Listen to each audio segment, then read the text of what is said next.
The conference room fell silent the second Ethan's voice cut me down. His hand slapped my compliance report shut, the echo bouncing off glass walls while the auditors shifted uncomfortably. My cheeks burned, not from shame but from the sheer arrogance on display, years of diligence dismissed as obsolete overhead. He thought my silence meant surrender. What he didn't see were the seals, the stamps, and the logs I had already secured.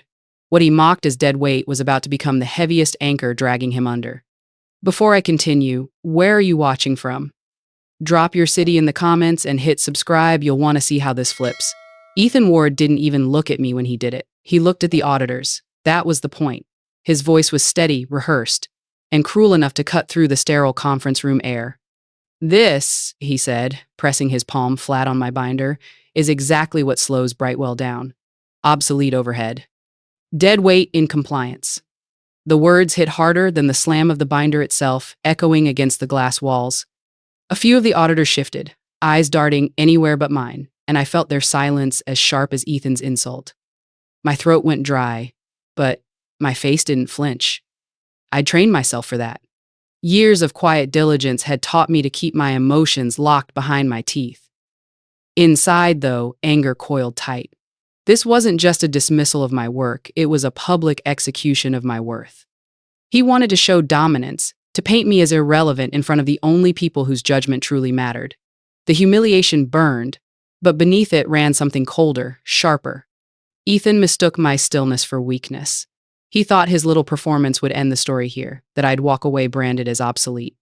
What he didn't know was that every page he had just dismissed as worthless carried a seal he couldn't erase, a signature he couldn't overwrite, and a timestamp that would outlive his swagger. His performance wasn't an ending. It was a trigger. He had no idea he had just set the countdown in motion. After the meeting broke, the auditors filed out with polite nods, carrying Ethan's performance back to their offices like it was gospel. He leaned against the wall outside the conference room, smirking at someone from finance as if the whole thing had been entertainment. I stayed quiet, walking past him without a word, but my eyes caught something he had overlooked. His assistant clutched a stack of folders, papers misaligned, one page sticking out just enough for me to glimpse a line of incomplete certifications. Ethan had rushed the prep. He thought the audit was a formality, a chance to showcase his confidence. But in his rush, he'd cut corners. Missing seals, blank signatures, numbers without attachments. It wasn't just sloppy, it was dangerous. I returned to my desk and pulled up the files I had been asked to archive months ago. The folders Ethan insisted were irrelevant. They opened like a time capsule. Every federal compliance requirement we'd passed over the last decade was there, stamped, signed, logged. My seals weren't just rubber stamps. They were digital markers stored on encrypted registries outside Ethan's control. He had mocked them, called them relics, but the regulators still recognized their authority. And that was the flaw. Ethan thought he could bury my work under buzzwords and bravado. He didn't understand that the system I maintained wasn't internal. It wasn't subject to his edits or his spin. The oversight board didn't care about his titles or his confidence. They cared about proof. And proof is what I had in spades. As I scrolled through the records, I saw the pattern of his shortcuts everywhere. Missed deadlines quietly covered by HR. Financial adjustments entered days late. Even certifications marked complete without signatures. It was a lattice of arrogance disguised as efficiency, the kind of lattice that crumbles the moment anyone shakes it. Ethan thought the audit was over, but it had only just begun. Auditors hadn't seen the missing pieces yet. When they did, his performance wouldn't shield him, it would expose him. And I realized then that I didn't need to argue with him in conference rooms or defend myself against his insults. All I had to do was let his flaw run its course. The cracks were already spreading. All I needed was one push. I sat alone at my desk, the binder Ethan dismissed, lying open in front of me. To him, it was dead weight. To me, it was a vault. Every page carried more than numbers. Each held a federal seal embossed with ink that couldn't be forged, a digital key embedded in the header that tied back to a registry Ethan couldn't access, let alone manipulate. I ran my finger over the raised imprint of one seal, feeling the texture catch against my skin, and thought about how many times I'd been told compliance was invisible until it failed. Ethan never understood that paradox. He believed visibility was power, loud speeches, public humiliation, grand gestures. But my power lived in the quiet, in the invisible architecture that held Brightwell together when no one else was paying attention.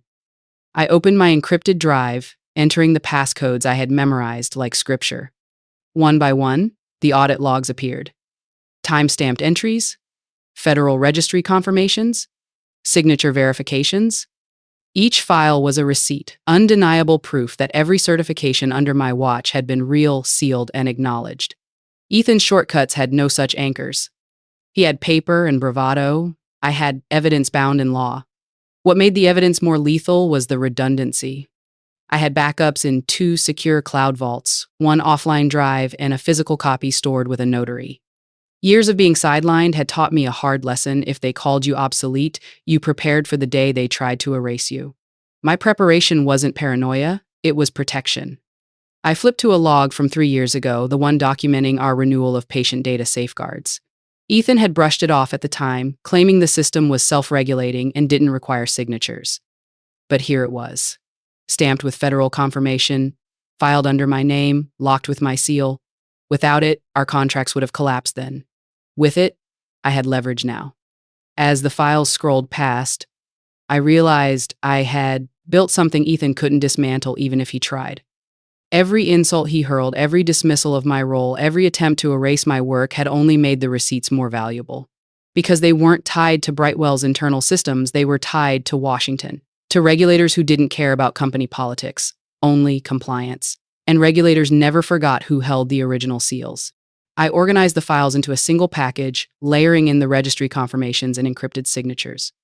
I didn't need a speech. I didn't need to defend myself. I had receipts he couldn't touch. When the time came, the package would speak louder than any insult he could throw at me. Ethan believed the binder in front of me was dead weight. He had no idea it was the heaviest weapon in the room, one that carried not just proof of my worth, but the authority to decide his fate. All I had to do was decide when to open the vault. The office was quiet when I returned home that night, the kind of quiet where even the hum of the refrigerator felt louder than it should. I sat down at my kitchen table with a cup of untouched coffee, opened my laptop, and stared at the folder I had labeled simply Registry Proof. Inside were years of sealed compliance files, stamped, logged, and encrypted beyond Brightwell's reach. Ethan had tried to humiliate me in front of auditors, but humiliation has no weight against proof. What he didn't know was that the oversight board didn't depend on Brightwell's polished reports.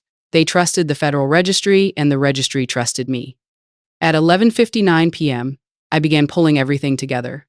Patient data safeguard seals, vendor integrity certifications, system resilience logs, each file linked to a timestamp, each timestamp cross-referenced with federal confirmations. I lined them up into a single dossier, organizing the evidence so that anyone could see what had been preserved and what Ethan had deliberately tried to erase. By the time I finished, the package wasn't just documentation, it was a map of his negligence. Every blank field in his submission stood in stark contrast to the authenticated seals in mine. It was no longer a matter of opinion, it was fact. I attached the dossier to a secure message drafted to the Oversight Board's Compliance Division. My cover line was stripped of emotion. Brightwell Advisory has presented altered compliance records. Please compare to attached registry files. No accusations, no pleas, only proof. The cursor blinked at me, daring me to press send. For a moment, I thought about all the nights I'd stayed late certifying logs, while people like Ethan dismissed the work as invisible. I thought about the way he laughed, the way he closed my binder like I was irrelevant. Then I pressed send, 12:24 a.m. The package left my laptop and shot into a system beyond Ethan's control. That single click was the real trigger, one he would never hear until the consequences arrived. I shut my laptop and leaned back. There was no adrenaline rush, no thrill of vengeance, just a steady calm. I hadn't destroyed him. He had already done that to himself by betting his future on arrogance. All I did was put the receipts in the right hands. By morning, Ethan would walk into the office still believing he had silenced me. He would sip his latte, brag about handling the audit, maybe even draft another memo dripping with bravado. And all the while, the countdown he didn't know existed would be ticking. The oversight board would open my dossier, line it up against his doctored files, and the contrast would be undeniable. My silence would turn into their questions, and his swagger would turn into stammers. Ethan thought calling me obsolete ended my relevance. He didn't understand that real relevance isn't loud, it's permanent. And permanence was already moving against him. By morning, the first ripples had already started. The oversight board acknowledged receipt of my package at 7:12 a.m. Their response short and clinical, logs under review, follow-up forthcoming. I knew what that meant. They didn't send courtesy notes unless something looked serious. While the machinery of government began turning, Brightwell carried on as if nothing had happened, at least on the surface. Ethan strutted into the office with his usual swagger, latte in hand, bragging to his team about how he had handled the audit like a pro. But beneath that veneer, small cracks were already visible. HR scrambled with requests I could almost predict. They tried to correct the official minutes of the audit meeting, shifting language to make Ethan look measured instead of mocking. Compliance staff were told to backdate files, filling in missing signatures as if the oversight board wouldn't notice that the ink was fresh. IT was ordered to pull metadata from my logs, but encryption locked them out. Ethan thought intimidation would buy him time, but it only exposed how desperate he had become. By mid-afternoon, whispers started circulating. Someone from finance confided in a colleague that the auditors had requested duplicate files directly from the Federal Registry, something they only did if they suspected internal tampering. Ethan caught wind of it and called an emergency huddle. His voice carried down the hall, clipped and frantic. "This is optics, people. Don't make it bigger than at Island." But panic doesn't listen to orders. That evening, an internal memo leaked. The Oversight Board had officially flagged discrepancies between Brightwell's submissions and the sealed registry logs. The language was damning, potential misrepresentation of compliance certifications under active review. By the time the memo reached the board of directors, Ethan's bravado had curdled into visible paranoia. He started pacing in meetings, snapping at assistants, demanding loyalty pledges from department heads. I watched from a distance as messages trickled into my personal inbox from allies who still believed in me. Screenshots of Ethan barking at staff, threats of job losses if anyone fed the regulators. He didn't realize loyalty can't be bullied into existence. Every demand for silence only made people talk louder in private. By Thursday, the spiral deepened. Ethan drafted a company-wide email claiming the Oversight Board's note was routine, just part of the process. But the lie unraveled in real time. Employees compared his message with the leaked memo, which clearly contradicted him. Slack threads lit up with quiet rebellion, questions piling up faster than leadership could delete them. One anonymous message hit harder than any official notice. If compliance is dead weight, why are the feds here? Ethan couldn't answer. His empire of spin was collapsing under the weight of facts he had dismissed. He tried to rally support from the board, pitching himself as the visionary being sabotaged by old systems and bitter staff. But directors are many things. Reckless isn't one of them when regulators are circling. They began requesting private briefings, bypassing him entirely. Each hour that passed tightened the vice. By Friday, Ethan looked hollow. The same man who laughed at me in front of auditors now sat in meetings with trembling hands, sweat darkening his shirt collar, still trying to convince himself he could outpace the truth. But truth doesn't negotiate, and the receipts don't bend. The spiral had begun, and there was no path back to solid ground. All that remained was the fall. The boardroom smelled of stale coffee and unease. It was Monday morning, the kind of meeting where suits pretended calm while their pens tapped out nervous rhythms against the table. Ethan entered late, his tie slightly askew, clutching a folder stuffed with papers that couldn't save him. He tried to smile, but the corners of his mouth twitched like he'd forgotten how.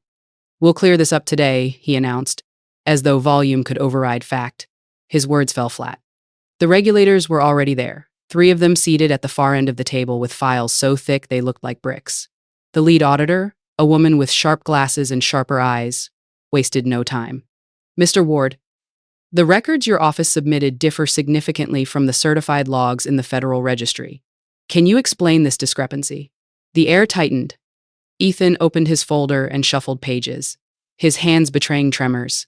"Clerical errors. Old formats, we're modernizing, and sometimes things fall through the cracks." The auditor slid a stamped page across the table toward him. "This log was sealed with a federal compliance marker on the 14th of March 2020. Your version omits this entirely. How do you modernize by erasing signatures?" Ethan stammered. That's not what happened." She didn't argue. She simply opened another folder. More discrepancies. More missing seals. More signatures replaced with blank fields. The silence between each revelation stretched like wire, pulled too tight. Finally, one of the directors leaned forward, his voice low but firm. "Ethan, are you telling us the oversight board fabricated these records?" Ethan's face drained of color. He opened his mouth, then closed it, a man suddenly aware that every path out was blocked. "We were trying to streamline," he whispered. Streamline. The word clattered on the table like broken glass. The lead auditor turned her gaze toward me. "Miss Mitchell, would you confirm whether these seals and logs were maintained under your supervision?" I met her eyes. My voice was steady. "Yes, every one of them. They were filed, sealed, and confirmed under federal protocols. I retained full copies with registry cross-checks." I slid my flash drive across the table. No theatrics, no speech, just evidence. The auditor plugged it into the laptop at her side. The screen filled with confirmations, timestamps, signatures, each one irrefutable. Ethan leaned back, his chair groaning under the shift of weight, his hand pressed to his forehead like it might shield him from what everyone else could see. The verdict came swiftly. "Effective immediately, Brightwell Advisory is under corrective oversight. Mr. Ward, you are suspended pending full investigation. Miss Mitchell, you are designated interim chief compliance officer to ensure continuity." The words were clinical, detached, but their weight was seismic. The board didn't argue. They nodded, some with relief, some with resignation. Ethan tried to rise, but the head of HR placed a hand on his arm. His eyes darted around the room, searching for allies, but found only silence. He turned to me then, his voice cracking. "You did this." I didn't flinch. "No, Ethan. You did this when you decided the rules didn't matter." Security entered quietly, two figures in dark suits, not aggressive but immovable. They escorted him toward the door. His protests faded as the door shut behind him, leaving only the low hum of the air conditioning and the faint tap of the auditor's pen. The chair at the head of the table sat empty. The board chair gestured toward it. "Miss Mitchell, the floor is yours." I stood, every eye following. I didn't gloat. I didn't raise my voice. I simply took the seat Ethan had believed was untouchable. My hands rested on the polished wood, calm and steady, as I looked around the table. "Brightwell doesn't need bravado," I said softly. "It needs integrity. We rebuild from here with compliance at the core, not as an afterthought." There was no applause, no fanfare, just a silence that felt like the room itself exhaled. The verdict was not just against Ethan.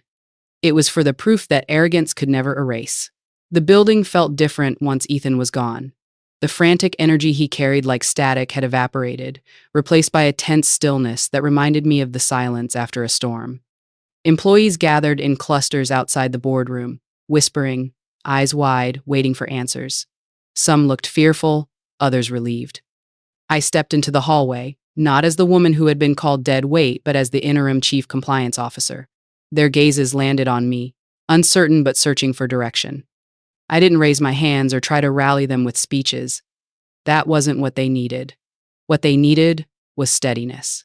"You'll hear a lot of rumors," I said simply, my voice carrying in the quiet. "Here's the truth. Compliance isn't going anywhere. Our contracts stand, our work continues, and every one of you still has a job to do."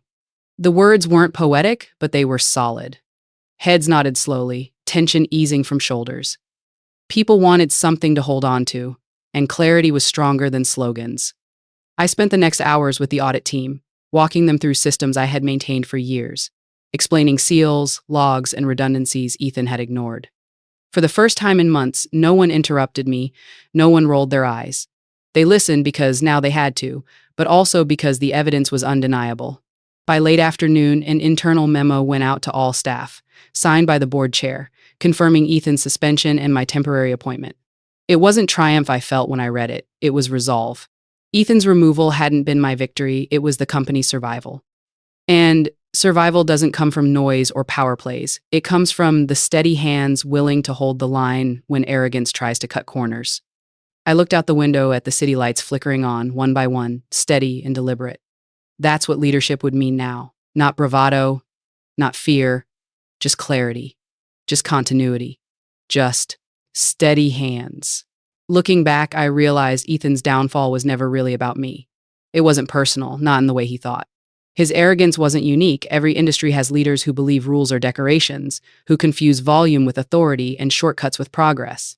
What happened at Brightwell Advisory proved something bigger. Compliance is not overhead, it is the backbone. Dismissing it as dead weight doesn't make it vanish. It makes the entire structure brittle, waiting for the moment when truth pushes back. Ethan believed that by humiliating me, he had secured his dominance.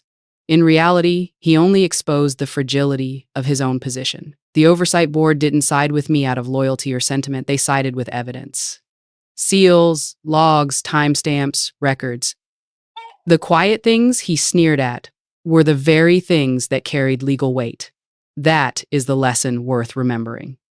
Arrogance can shout in a room and silence people for a moment, but it cannot silence facts, and it cannot erase proof that has been carefully preserved. I didn't need to raise my voice, didn't need to trade insult for insult. I let the evidence speak, and it spoke louder than his entire performance. The irony is clear. The very things he called obsolete saved the company, while his bravado nearly destroyed it. For anyone listening, here is what I learned. Protect your work, document what matters. Keep the seals, the signatures, the receipts. One day, someone may try to erase you, but if you've built a foundation of truth, you will outlast them. Ethan thought compliance was a cage. He never understood it was a shield, and when arrogance crashed against that shield, it shattered. I learned that the greatest weakness in any organization isn't always the numbers or the market, it's arrogance. Ethan Ward believed he could bluff his way through federal oversight, dismissing compliance as dead weight. He thought shortcuts were efficiency and humiliation was leadership. But arrogance like his creates fragility. The moment real accountability arrives, the entire structure buckles. What saved Brightwell Advisory wasn't a dramatic speech or a power play.